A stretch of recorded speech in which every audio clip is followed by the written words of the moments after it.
Círculo de Hermenéutica y Estudios Sociales.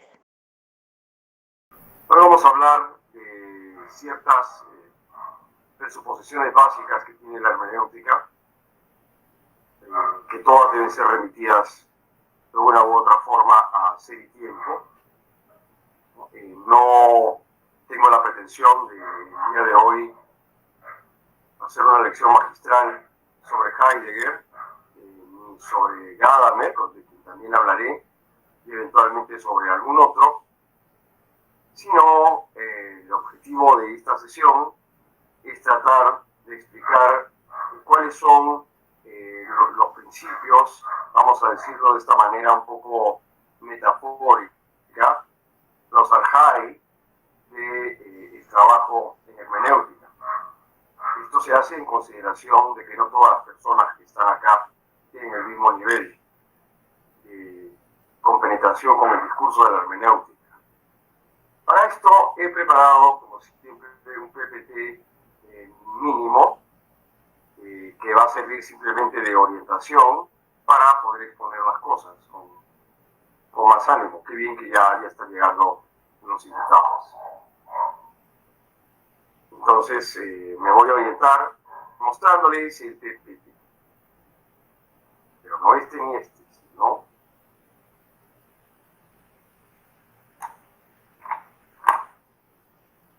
¿pueden ver esto, por favor? Si me pueden contestar en voz alta, ¿alguno? ¿Estoy compartiendo pantalla de manera correcta? Sí, profesor. Muy bien, estupendo. Bien, entonces comenzamos con esto. Quiero hacer la advertencia de que soy un filósofo que trata de ser fiel a lo que piensa, por lo menos en el mundo del discurso, en el mundo conceptual, en el mundo de la inteligencia. Entonces, pienso que no solamente es un programa para mí, sino es un programa también para ustedes, apropiarse lo que ha hecho el que ha precedido a mi llegada a este mundo y tratar de generar un ámbito de conocimiento para mi propio servicio a la tradición filosófica. Esto es lo que me motiva a ahora hacer una especie de definición particular de qué cosa se entiende por hermenéutica en el taller de hermenéutica. Ya no hablar de la hermenéutica, como hemos hecho antes, en un sentido general, ¿no? En referencia a los grandes autores, o también a los usos sociales de la hermenéutica, o a la palabra hermenéutica en tanto que es parte del vocabulario de la filosofía, sino vamos a hablar de la hermenéutica en tanto la estamos ejercitando acá, a través de mi persona.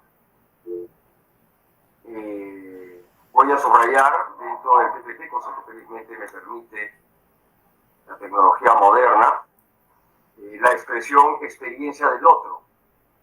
Porque acá la expresión, tal y como está puesta, como si fuera el título de nuestra reunión, significa ni más ni menos que la actividad de la hermenéutica. Es decir, la hermenéutica principal y sustancialmente discurre en la experiencia del otro. La filosofía es básicamente la experiencia del otro, es el otro como experiencia. Lo cual significa que el concepto de experiencia y el concepto del otro de alguna manera presiden de una forma, como he explicado antes, arcaica, es decir, anterior y primigenia, todo el trabajo que se hace, creo yo, en hermenéutica. Si bien estoy remitiendo estos conceptos a mi propia actividad, sin embargo, lo hago no en la medida en que me refiero a mí, sino en la medida en que tengo la pretensión de referirme a la hermenéutica en su sentido más genérico, ¿no?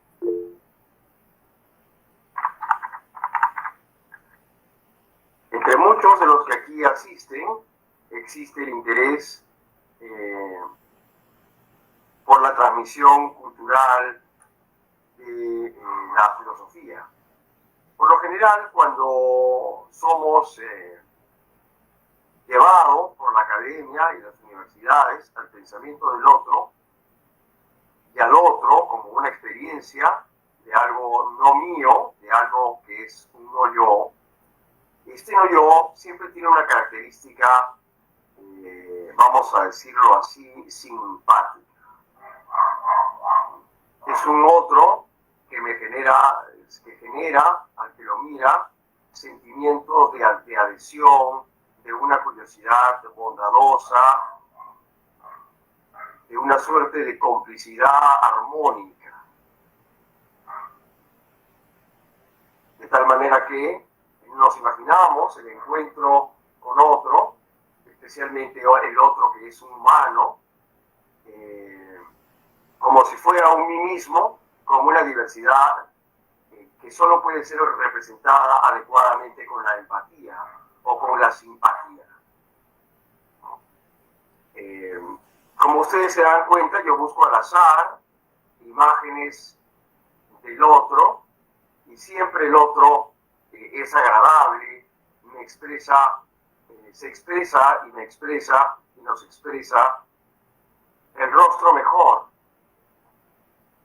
Es decir, que la otredad, el carácter de otro, de la experiencia de otro, está abarcado en el ámbito de lo que Heidegger hubiera caracterizado de una manera amable, ¿no? El otro es el otro como una especie de preamigo, alguien que trae consigo la imagen de la amistad, la imagen de la ternura, la imagen, como he dicho antes, de la complicidad. Como que siempre que veo al otro, no importa quién es ese otro, el otro siempre parece ser algo así como la parte más sorprendente de lo bello y lo perfecto en mí. De tal manera que la perspectiva que se genera es emocionalmente, emotivamente, de agrado, de contento, de una curiosidad afín, ¿no?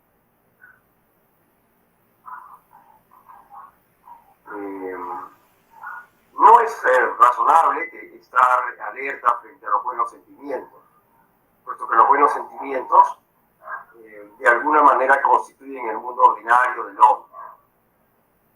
¿No?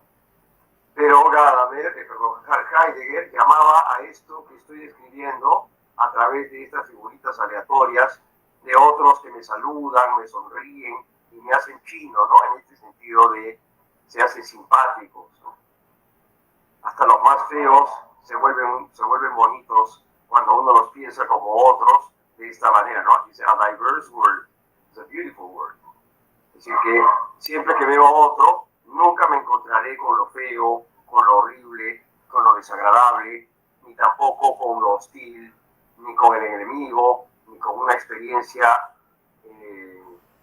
desagradable de otro, sino que, de acuerdo a lo que vamos a llamar el patrón global de las emociones, en este patrón global de las emociones, el otro siempre está dispuesto para mí, ¿no? Fíjense que todas las imágenes que saco del otro, lo otro, la cultura otra, la otra persona, están signadas en todas las imágenes por esta característica de lo inmensamente agradable, de lo inmensamente sonriente, de lo infinitamente atractivo.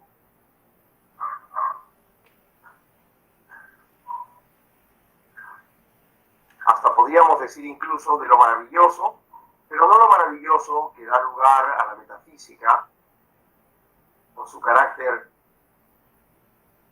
voy a decirlo así, superior, sino de lo maravilloso en el sentido de que es lo plenamente ya disponible desde antes.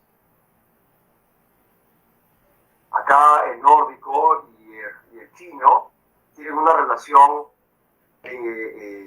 una comunicación que es maravillosa en la medida en que no genera ningún tipo de opacidad ni dificultad. Esto Martin Heidegger lo llamaba seguridad. Vamos a ver si nuestras imágenes nos ayudan, casi siempre lo hacen, porque a veces el algoritmo puede llegar a ser inteligente por accidente.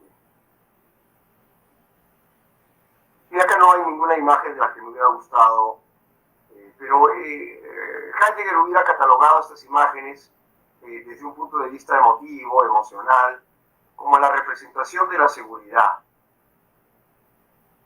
Pero en la hermenéutica, la seguridad, la sensación de estar seguro, de estar equilibrado, tranquilo, ataráxico, para decirlo de alguna manera, la sensación de la seguridad con el otro, corresponde con la sensación ordinaria de lo igual. Es decir, del otro en la medida en que ha dejado de ser otro, en la medida en que el otro no es capaz de presentarse. Para decirlo de alguna manera, al paso, aquí hay un hombre asiático y acá hay un hombre nórdico, y ellos dejan de percibir su diferencia precisamente porque los preside esta sensación de que nada puede haber en el otro que no sea lo que él mismo tiene. Y esto es lo que se llama en Heidegger la seguridad. El sentimiento de que donde sea que vaya, no importa dónde vaya, siempre estaré yo en mi propio lugar, ¿no? Pero para utilizar esta metáfora del sitio, cuando uno siempre está en su propio lugar, es porque uno no ha viajado. Incluso en la lengua cotidiana, cuando uno dice de una persona que la persona se siente segura, ¿no? Es porque no está reconociendo el lugar donde ha viajado como un lugar diferente. Bien, entonces la seguridad es una especie de oclusión del otro en el sentido más tremendo de eso. Porque no es solamente que el otro se entiende como mi más propio o mi más cercano, sino se entiende que el otro está literalmente en mi espacio. Y que el espacio mío también es el de él. Las dos presuposiciones son falsas. Es decir, que el otro, en cuanto a otro, solo puede ser pensado de tal manera que la experiencia de él me alerte de su diferencia. Porque la diferencia tiene su razón de ser en el sentido de que consiste en la alerta de que otro también está presente y que no solo yo estoy presente. El estar presente de mí mismo implica también a los que considero idénticos o parecidos o básicamente los mismos. Por ejemplo, mis parientes, mis vecinos, mis amigos, mis compañeros en el partido, las personas que van a misa en el mismo lugar que yo, las personas que suelo ver en el supermercado, incluso en situaciones dramáticas como las personas que suelo ver en el hospital. Me da seguridad si las vuelvo a ver, me da una sensación diversa el ya no volverlas a ver. En el hospital significa que han muerto. Y estoy alerta de que estén, en el sentido de que podrían no estar. En el supermercado no estoy atento ni alerta de que estén. Y esto se debe a que presupongo que siempre están. Los presupongo desde ya siempre como los míos, mis amigos, mis compañeros, mis simpáticos. Y de ellos espero que sonrían, que me den su mejor mirada, que su piel esté especialmente más tersa cuando se relacionan conmigo. ¿No? Es una cosa común, una experiencia cotidiana que de alguna manera Aristóteles refleja cuando habla de la amistad en la Ética Nicómaco, ¿no? Que el otro es una especie de mí mismo. Cuando me da seguridad, cuando me da armonía, cuando me da paz, y su sonrisa es, vamos a decirlo así, metafísicamente verdadera, entonces el otro es básicamente mi amigo. Y si es mi amigo, es todo lo que yo soy en otro. Y por lo tanto es algo así como mi réplica, ¿no? Es mi duplicación, es la imagen de mí. Quizá ni siquiera la imagen de mí, porque la imagen de mí, que es el espejo, es algo a lo que acudimos los no muy soberbios, ¿no? Los no tan guapos como el profesor, solemos ir al espejo para ver si es que no hay algún defecto, si estamos conformes con nosotros mismos. Es decir, uno acude al espejo para la conformidad. Hay una imagen muy simpática de un animalito experimentando el espejo, ¿no?, que me gusta mucho usar para otros motivos y que podríamos encontrar acá, en un video que es muy popular de un gatito. Lo que es una lástima es que no podrán escuchar la banda musical, la banda sonora del gatito, pero el gatito sí que lo verá. Un gatito que tiene la suerte de encontrarse con el espejo. Bien, quiero que vean esto, como no van a poder percibir la parte auditiva, quiero que vean con paciencia la parte, digamos, visual. Voy a conectar entonces al gatito, quien entiendo que ustedes no podrán oír la música, pero la música es lo menos importante de este video. Les dije que cuando yo me veo al espejo, es para verme lo peor, ¿no? Porque solo la gente singularmente vanidosa o afortunadamente bella puede recrearse viéndose.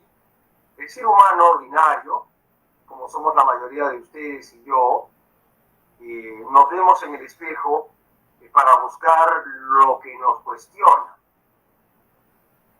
lo que nos altera, lo que nos incomoda de nosotros mismos. Tiene un uso utilitario, ¿no? Las señoritas que se maquillan lo hacen para encontrar los lugares donde requieren más apoyo, para sentirse más sí mismas. Lo hago también yo cuando me maquillo, que lo hago cuando salgo en un lugar visual. Así que no es nada exclusivamente femenino, ¿no?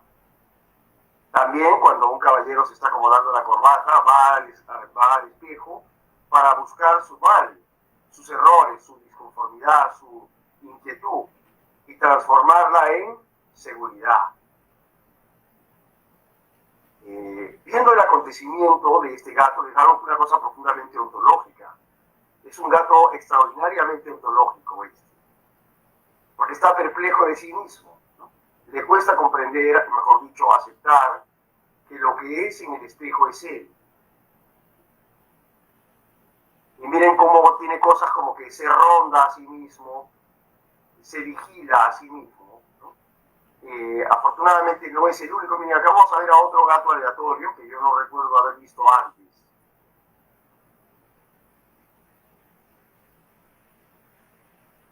Entonces el gato se encuentra consigo mismo y se sorprende. Esto es lo que quiero que entiendan. Se sorprende. No es el gato globalista, el gato burgués, que en el otro ve a su amigo, a su compañero, a su igual. Es el gato que cuando se encuentra con el espejo se lleva una profunda sorpresa de su no sí mismo, ¿verdad? Es el gato que se encuentra con su no mismo y por lo tanto se admira y se sorprende. No, esto sí ya no corresponde con... No, pero quisiera que vean esto de nuevo. Miren de nuevo cómo el gato, al encontrarse consigo mismo, se pega un terrible susto. Esto es lo que tenemos que ver ahora, ¿no? ¿Cuán lejos está esto? ¿Cuán lejos está, querido auditorio? ¿Cuán lejos está ese gato que se asusta de sí mismo del otro de la globalidad, ¿no? Ese otro que hemos visto más temprano, que es como un mero amor, ¿no? Como un amor insignificante, porque es un amor de identidad. Cada imagen que vemos nos dice, no importa qué distinto seas, yo soy tú.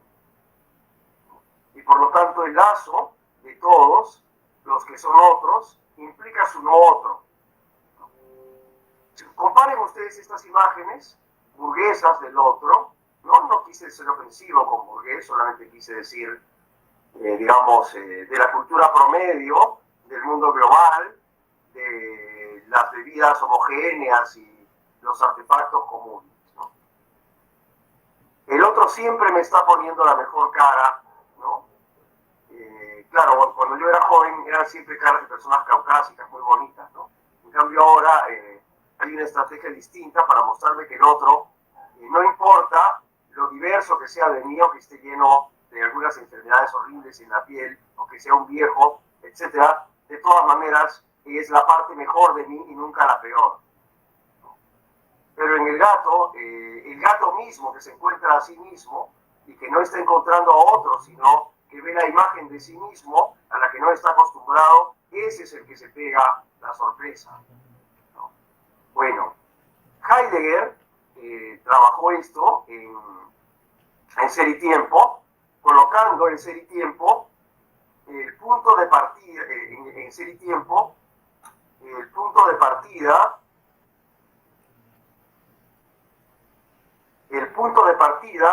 de la teoría de la comprensión. Es decir, que todo lo que hemos visto de esta canción de la Coca-Cola,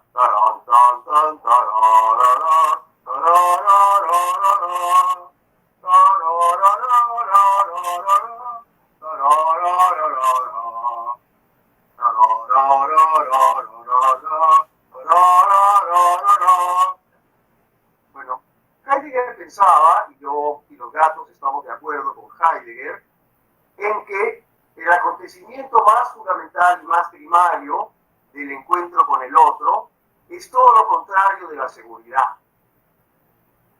Es la experiencia de lo otro como otro la que da lugar a esta pequeña lección de hermenéutica como experiencia del otro, y tiene su lugar más propio y más auténtico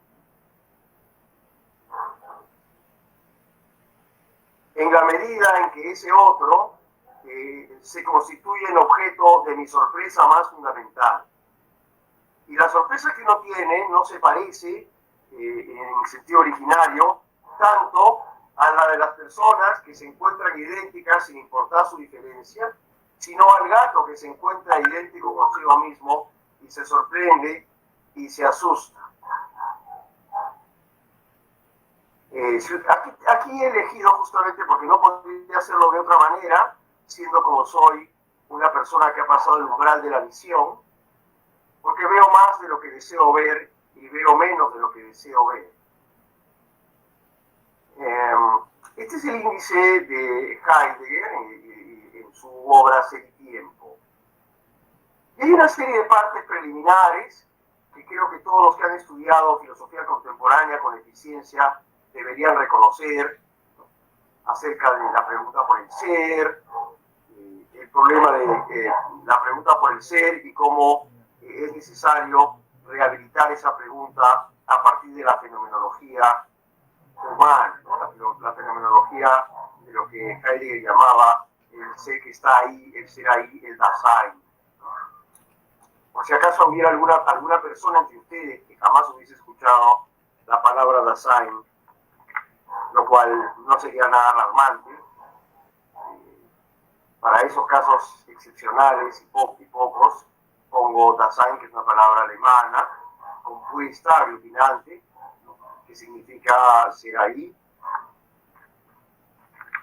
Ordinariamente ahora en español la decimos en alemán, o sea, decimos Dasein, ¿no?, pero durante varias décadas se tradujo como ser ahí. Entonces luego el problema, el planteamiento inicial de Ser y Tiempo, como una renovación, como una respuesta práctica a la necesidad de preguntarse por el ser, y su planteamiento, el planteamiento de esta praxis como una interrogación de sí, que está en estas secciones, de la parte numeral número 1 al 8, según este índice de Ser y Tiempo, que calculo debe ser el mismo que tienen ustedes en el PPT que se les ha sido proporcionado. Luego se pasa a la analítica del ser ahí, es decir, a un intento de describir el ser ahí fenomenológicamente. Hay una parte preliminar que sería más respecto del ahí que del ser, el ser ahí sabemos en la parte preliminar, porque es el que se pregunta, ¿no? Pero luego hay una descripción general sobre cómo así es el lugar donde es posible la pregunta del que se pregunta. Y en este contexto del cómo así hay un lugar del que pregunta para el que se pregunta, luego uno pasa a una serie de disquisiciones que propiamente hablando comienzan en el numeral quinto, ¿no? Que acá lo estoy subrayando para efectos didácticos. El numeral 5 de esta parte se llama el seren en cuanto tal. El seren no es otra cosa que el Dasein, el hombre que se pregunta, pero en la medida en que le ocurre estar, que toda pregunta implica un otro auténticamente otro, es decir, un otro del que uno se puede sorprender. Ahora no me está funcionando el recurso a esto, porque esto se encuentra, pero de una manera diferente a como yo lo tengo previsto. Pero no importa, ustedes ya saben a qué me refiero.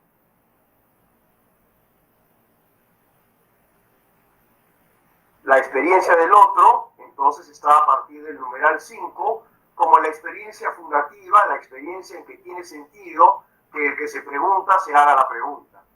O sea, primero se hace en Ser y Tiempo una especie de fenomenología, de descripción de cuál es el mundo, cuál es el ahí donde el que se pregunta se hace la pregunta. Pero la pregunta solo tiene sentido como pregunta, si se me permite, en la medida en que se traduce en una experiencia en la que otro hace que yo me pregunte. Es decir, el Dasein no se cuestiona a sí mismo para hacerse la pregunta, sino que el Dasein se encuentra con un otro para poder preguntarse. Y el mero mundo tal y como está en el índice de Ser y Tiempo, el mundo de la mundanidad, el mundo donde están las cosas, para decirlo de otra manera, no es todavía el mundo, el ahí, suficiente para que el ser ahí se pueda preguntar, sino que el ser ahí acontece como filósofo y se convierte en un ser que se pregunta, en un ser que es capaz de hacer lo que nosotros llamamos hermenéutica, porque este ser que se pregunta resulta que se encuentra con otro. Y eso es lo que está explicado de una manera mejor en el numeral 5.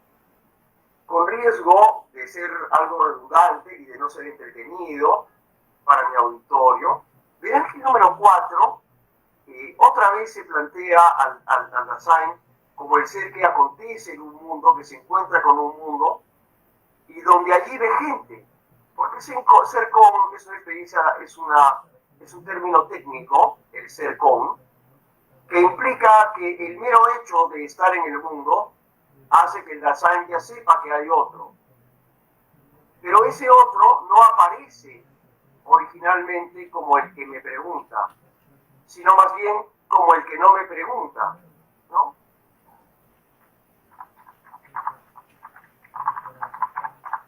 Sino que me voy a permitir otra vez, me aparece como, al principio el otro me aparece de esta manera.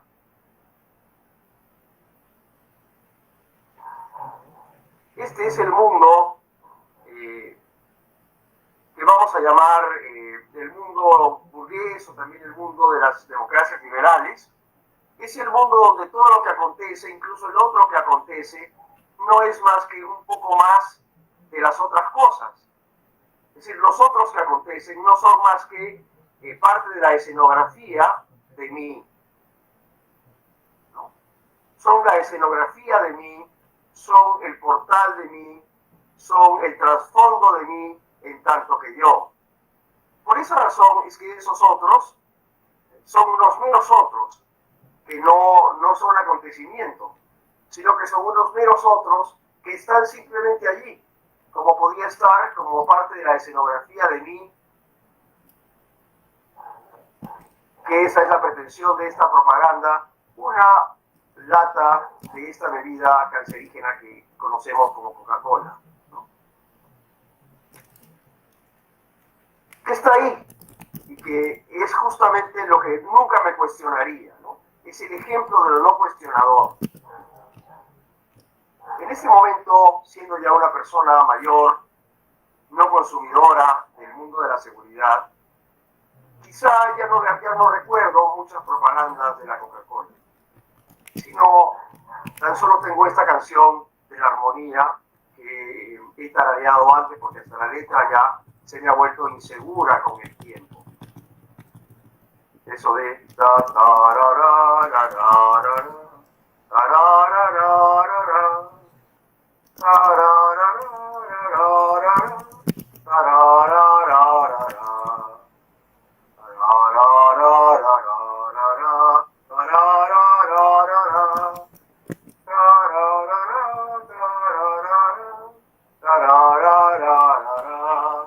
no me esperará que siga cantando. La idea es que en Ser y Tiempo, el otro, en la medida en que está allí, en el mundo, simplemente es el ser que no ha acontecido. Y por lo tanto, no está como un otro, sino que, como he dicho antes, y creo que es comprensible así, es como la escenografía de un mundo donde todavía no hay nadie, ¿no? Se me ha ido el índice de Ser y Tiempo, de pronto me ha sido robado. Acá está. Entonces, ya en el mundo está el ser con, que significa ser con Juan, ser con Pepe, ser con María, ¿no? Por ejemplo, aquí nunca estaría San Pablo, porque su San ofende. Tiene que estar Pablo de Tarso, ¿no? Pero San Pablo no puede estar porque ella no es un ser con, es un santo. Pero para que haya un ser con, la persona el ser humano debe ser lo más parecido a un elemento escenográfico. Y por lo tanto es mejor si no tiene apellido, mejor si no tiene nombre y si tiene número, ¿no? Como el DNI, que es un número, el documento de identidad es mi número, es mi ser como un ser con. Porque cuando yo tengo el DNI, reconozco que hay otros números juntamente conmigo, y a los cuales se les atribuye estar ahí, pero no en calidad de ser que me pregunta, sino en calidad de ser que no pregunta ni me pregunta. Por eso es que Heidegger, en este capítulo precedente al que quiero comentar y estoy comentando ahora, trata a este ser con juntamente con el concepto de lo uno, ¿no? Que los que han estudiado este texto en algún curso de filosofía contemporánea o en algún seminario sobre Heidegger, les será muy familiar, ¿no? El uno significa, ¿no? Aquel en el que yo me siento no mí mismo, o en donde me siento a mí mismo, pero no distinto de los demás. Es decir, aquella identidad en la que no me cuestiono, en la que no existe preguntas para mí. Puede existir acciones, incluso acciones violentas. Puede existir impulso, trabajo, esfuerzo, esmero, etcétera, pero no pregunta, ¿no? Es un acontecer donde la pregunta ha sido desalojada y donde por lo tanto todo es seguro, incluso y si estuviera yo en una guerra, incluso si estuviera yo en una gran batalla. Nunca me preguntaría si el otro, incluso si mi enemigo, tiene sustancialidad, sino que el otro, incluso mi enemigo, sería la manera de un elemento escenográfico. Cuando dice Heidegger 1, esto normalmente se traduce por C, por ejemplo, hablarse, vestirse. ¿No? Estamos hablando de que aquí en el 1 yo soy con, ¿no? Comparto el espacio con, encuentro en el espacio que hay otro, y otro que si hace algo, hace lo mismo que yo. si se decora en su atuendo de una manera, lo hace igual que yo, ¿no? Si quiere ser revolucionario, es igual que yo. Si quiere cambiar el mundo, lo quiere cambiar igual que yo. Si tiene ideas altamente progresistas, son las mismas que las mías. Por eso ese ser es un ser con, porque es mi compañero, mi amigo, el que no me pregunta y al que yo no le pregunto. Pero justamente este uno que no me pregunta ni con el que me pregunto nada, ese es el ser en el que aún no puedo hacerme la experiencia filosófica, no me puedo realizar la pregunta filosófica, no puedo interrogarme por el ser con este uno. Así que si mi amigo es el más crítico de todos los críticos, pero cuando critica lo mismo que yo, y yo soy seguro cuando él critica, porque cuando él critica yo ya no tengo que preguntarme nada, ese que critica, aunque critique, no me cuestiona nada. Y por lo tanto no me permite ser, porque para ser ahí necesito más que el mero estar. Y por eso es que el Dasein, para ser plenamente ahí, requiere de la experiencia del otro, requiere desasirse de su ser con, requiere tener una clase de lazo con el ser con, en el cual el con le genere molestia, le genere incomodidad, que no le sonría tanto como en la Coca-Cola, que no sea tan simpático como en la propaganda de las Naciones Unidas, que no sea tan agradable, que no sea tan guapo como en la propaganda.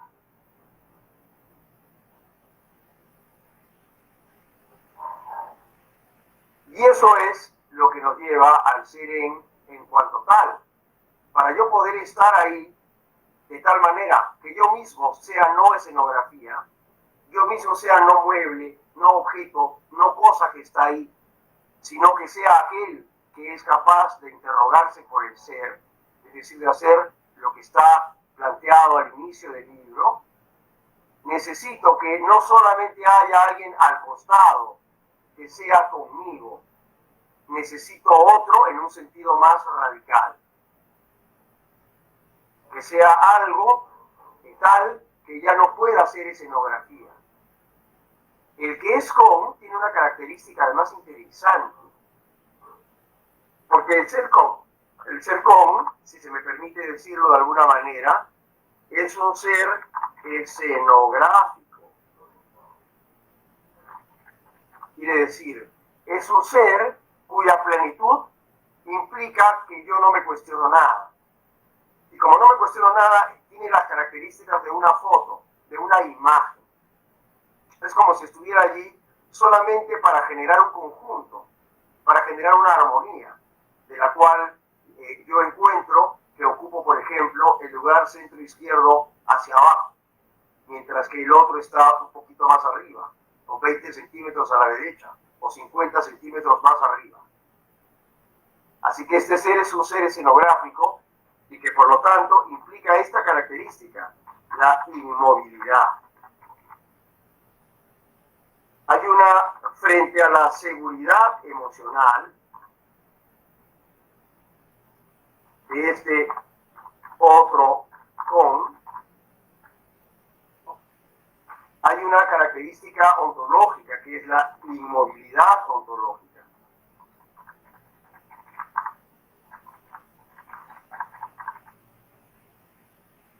O sea que la seguridad, que es la que nos manifiestan estas caras que parecen tan diversas, pero que son finalmente la misma, implica esto desde el punto de vista del ser. Y el ser que no se mueve no pregunta. La emoción que me hace seguro no me permite preguntar. Ahora, esto no debe ser caracterizado de una manera moral, ¿no?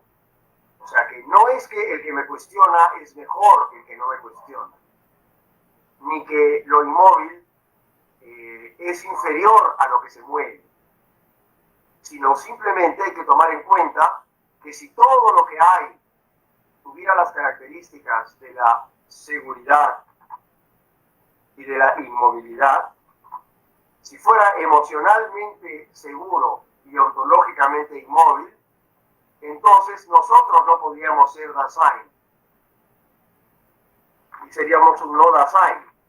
¿Por qué? Porque nuestro ser sería ser escenográfico. Es decir, solo contaríamos como el mobiliario, en todo caso, del pensamiento de otro. Pero no seríamos capaces de pensar. Pero eso no es posible. Es decir, que incluso en el más feliz de todos los mundos que Kant hubiera podido soñar,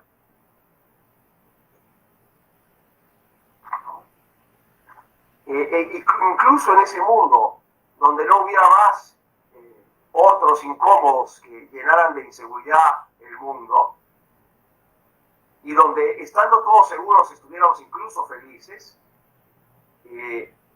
habría un problema de fondo, que es que ese mundo habría arrebatado al ser humano la característica más básica de su estar en relación con el ser, que es la pregunta. Porque en ese mundo tan seguro el hombre no podría preguntarse nada. Pero como la pregunta resulta ser que es una característica básica de lo humano, ¿no?, su posibilidad es lo que hace que el Dasein esté ahí. Si el Dasein no estuviera desprovisto de la pregunta, en un mundo de la seguridad y la inmovilidad, en un mundo donde todo fuese siempre lo mismo, o donde todos fueran mis hermanos, o algo así, o donde todo estuviera llevado por amor, y no por otra cosa, entonces acontecería que nosotros no podríamos ser nosotros mismos.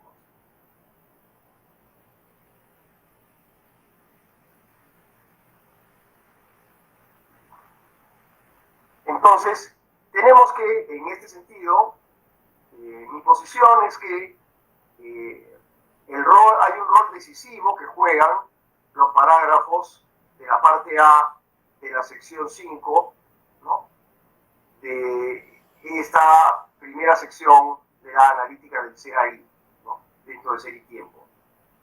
Que quizá esta sección de ser y tiempo no ha sido suficientemente valorizada, valorada, reconocida, quizá porque en el fondo la cultura occidental está más tranquila, suponiendo que la pregunta por el ser está muy bien si solo se encuentra en el libro de Heidegger.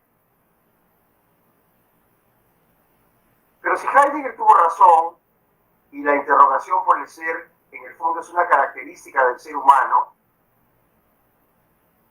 eso significa que incluso en un mundo donde hubiéramos sido capaces de desterrar, como Platón hizo a los sofistas, a los poetas, si hubiéramos sido capaces de desterrar a los que nos inquietan, aún así estaríamos ansiosos por esperarlos.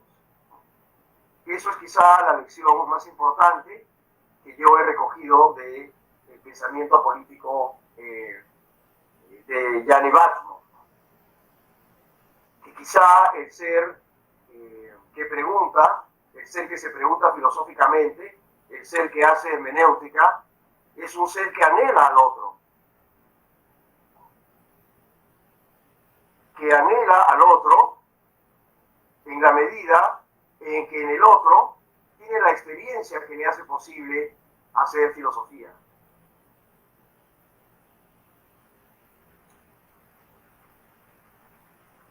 Por lo tanto, si quiero encontrar un otro que me saque de la seguridad y que me sustraiga de la inmovilidad, necesito que ese otro pueda ser pensado como alguien que irrumpe en mi mundo, ¿no? Imagínense, eso que haría Descartes cuando se caracterizaba el mundo atomísticamente.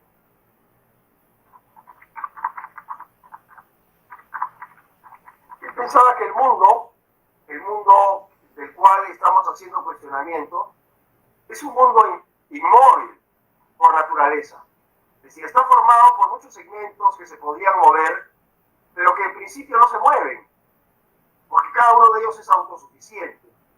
Se contiene a sí mismo y por lo tanto le falta el impulso para ir más allá. No tiene el impulso, ¿no?, lo que habría que escribir como motus. No tiene motivo, ¿no?, para salir de sí. De tal manera que por eso Descartes agregó como un elemento metafísico retórico a Dios como el ser que empujaba a estas bolitas inmóviles. Porque decía, el mundo está formado por fragmentos que están en una escenografía cósmica de un infinito inmóvil. Y cada uno de los elementos del infinito es incapaz de dar cuenta de su alcance con otro, porque se encuentra consigo mismo en calidad de punto. Y por lo tanto necesita que el impulso para ir donde el otro le sea sobrevenido desde fuera.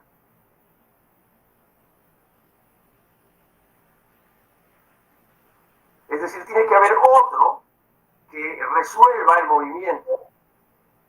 Justamente en este sentido, sí, perdón, alguien quiere preguntarme, creo que mejor me preguntan después, ¿no? O sea, si una persona se representa por un momento su vida como un Dasein no cuestionable, ¿no? Un Dasein que no puede hacerse la pregunta porque se encuentra con otros iguales que no se pueden preguntar, el mundo sería como el universo cartesiano, como un conjunto virtualmente infinito de átomos inmóviles, que no tendrían ningún motivo para salir de donde están.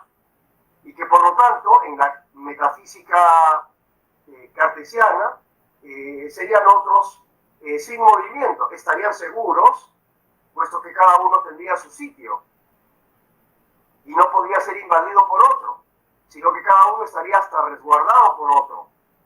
Pero justamente así es como el mundo no podía acontecer. Y por eso Descartes introduce a un ser no físico que le ponga impulso a las cosas. ¿Por qué? Porque le falta este elemento, a Descartes le faltaba este elemento en su descripción del mundo, que en cambio Heidegger sí postula en la idea de Dasein.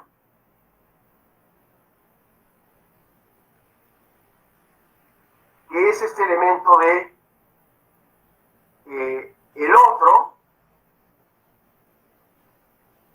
Es terrible cuando tengo demasiadas de estas.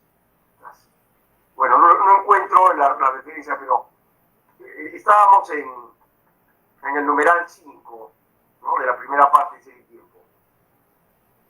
Entonces, allí nos preguntamos, en realidad, voy a decirlo de otra manera, ¿por qué o qué es lo que hace que el Dasein se haga la pregunta? ¿No? Y la respuesta es que acontece que otro. Es decir, que de pronto, incluso el que parece si un mueble se moviera, acontecería, ¿verdad? Si cualquier cosa de las que están alrededor de mí, que son inmóviles en sí mismas, de pronto se desplazara, llamaría mi atención, ¿no? Porque su movimiento, el movimiento de cualquier cosa de la escenografía ontológica, implica la atención del que está en ella, y por lo tanto hace del que está con un Dasein, y lo transforma en Dasein, lo hace ser Dasein. Hagan una prueba de estar en algún lugar donde casi todo sea inmóvil, pero donde sea posible que algo se mueva. Cuando algo que en ese mundo inmóvil se mueva, uno tendrá una sensación extraña de ser afectado, ¿no? Es decir, de ser movido a afectarse, ¿no? Tiene que ver con aficio, ¿no es cierto? Tiene que ver con la palabra afección, con tener un sentimiento. Uno tendría el sentimiento contrario de la seguridad. Y uno sentiría inseguridad. Y esa inseguridad haría que uno se moviera para averiguar dónde está la fuente de la inseguridad en eso que se mueve. Y eso que se mueve es lo que acá vamos a llamar el acontecer del otro. Estoy tratando de buscar dónde está el índice de ser y tiempo. Voy a tener que recurrir a una técnica menos moderna. Afortunadamente, Ser y Tiempo no es un libro desconocido. Lo que es un libro desconocido. Desconocido. Ni siquiera diría que es mal conocido. sino que es ignorado. Mucha gente se sorprende con el numeral 29 cuando Heidegger dice allí que el Dasein tiene como propio encontrarse, ¿no? Porque con esta expresión se traduce con tener un sentimiento, ser afectado. Lo que hemos llamado ser afectado, es decir, que el movimiento del otro haga que uno pierda la estabilidad escenográfica y motive, por lo tanto, el desplazamiento. Es el equivalente de la divinidad cartesiana empujando la bola de billar. Pero cuando uno siente que otro acontece, entonces uno siente el temor. De allí que el temor, en un sentido eminente, sea el sentimiento más originario de la comprensión en sentido, según mi opinión. ¿Por qué? Porque el temor es el sentimiento primero que puede tener un hombre ante cualquier cosa, ¿no? Descartes, en las pasiones del alma, que sin duda Heidegger debía conocer muy bien, puesto que es en base a ellas que se trabaja mucho acá el tema del sentimiento. La primera emoción, el primer afecto es la admiración. Pero uno se admira ante aquello que a uno lo saca de su sitio, ¿no? Como hemos visto en otro contexto, uno es alterado por la cosa. Pero uno es alterado en el sentido de que uno es sacado de su sitio. Eso solamente es posible cuando uno acontece al modo del temor. Por eso el temor es fundativo, ¿ya? El temor es fundativo. Los otros sentimientos también podrían alterar, pero el que altera por antonomasia es el del temor, porque ese es el que nos sitúa como ser que se mueve, y por lo tanto, en la medida en que es un ser Dasein, el ser que se hace la pregunta, porque ¿qué es eso que me mueve? ¿O qué es lo que mueve en general y hace que me mueva? Y es al tratar el tema del temor, que hubiera querido dejarlo como lectura, pero no he encontrado la forma de transferir esto en un documento, pero los que están escuchándome simplemente tienen que acudir al tiempo que se les ha dado material de repositorio y rápidamente ir a partir del numeral 29. Y entonces encontrarán cómo el temor es fundativo para la experiencia del ser ahí. O sea que el temor es anterior ontológicamente al ser con. Porque el ser con, es decir, el ser con otros seres humanos, es parte de la escenografía del ser en el mundo, pero no de su actividad. Para que el ser con, vale decir, Pepe, Juan o Raúl, se conviertan en alguien, tienen que hacer que yo me encuentre con ellos. Pero yo solo me encuentro cuando ellos me generan preguntas. Es decir, hacen que yo les tema, ¿no? Y esto me produce la escena del gato, que se asusta, porque descubre que es. Descubre que todo lo que hizo antes es equivalente a nada frente al carácter otro que lo hace reconsiderarse. Y es precisamente porque el Dasein tiene temor frente a lo que llega, tiene temor y se mueve frente a lo que acontece, que el Dasein es empujado como la bola de billar y se estrella con las otras bolas que están ahí, es decir, con los otros seres escenográficos, ¿no? Y esta realización de movimiento de la bola de billar empujada, impulsada por el temor, eso es básicamente comprender. Por eso la hermenéutica, siendo filosofía de la comprensión, se aloja en esta zona más primitiva, arcaica, del cuestionamiento humano y de la forma del pensamiento humano, allí donde el hombre adquiere el sentido de la inestabilidad y donde por lo tanto pierde su seguridad, ¿no? Y ya solo para cerrar, porque quizá extenderme más no sería pertinente, es esta dimensión arcaica de la comprensión humana, es decir, de la realización del Dasein, ¿no? Que está en los numerales 29 y 30 de Ser y Tiempo, es que es lo que hace posible que luego el ser que se pregunta encuentre que la pregunta lo mueve. Porque hasta el de acá se puede, hasta el ser que todavía no se ha movido puede hacerse preguntas, pero serían preguntas banales, ¿no? Como de qué color son los ojos del señor que está del otro lado de la bola de la propaganda, ¿no? Que lamentablemente también se ha extraviado. Entonces, a partir del sentimiento fundante de temor, en el que el otro se convierte en el principio metafísico del movimiento, se convierte en Dios para el danzante. Porque el otro que se mueve, mueve la pregunta. Y por lo tanto desencadena en el mundo lo que vamos a llamar después el tiempo. Porque no tiene sentido, como decía Aristóteles, el tiempo es el número del movimiento, ¿verdad? Eso está en la física. El tiempo es el número del movimiento. Y yo solamente puedo contar a partir del momento en que soy movido. Mientras no soy movido, no tiene sentido contar. Y por lo tanto el tiempo, aunque ocurra físicamente, no tiene ninguna importancia desde el punto de vista del hombre. El tiempo solamente es relevante en la medida en que está acompañado de el encontrarse, que no es encontrarse con otro, ¿no? Sino es darse cuenta de que uno tiene que contarse. Y es este el punto de partida en el cual luego el propio Heidegger pone el acontecimiento de la comprensión y la interpretación, que es el tema básico de la hermenéutica.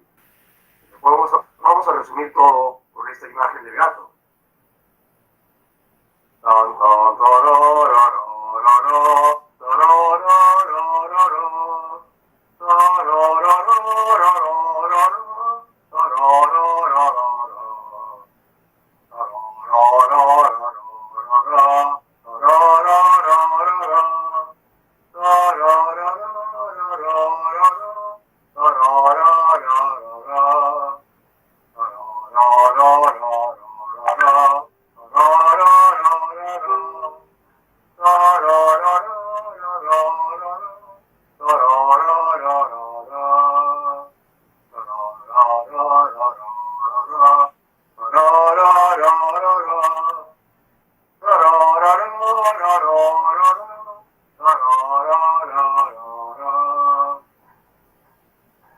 Muy bien, yo por ahora creo que ya he dado una charla un poco larga. Muchas gracias. Círculo de Hermenéutica y Estudios Sociales.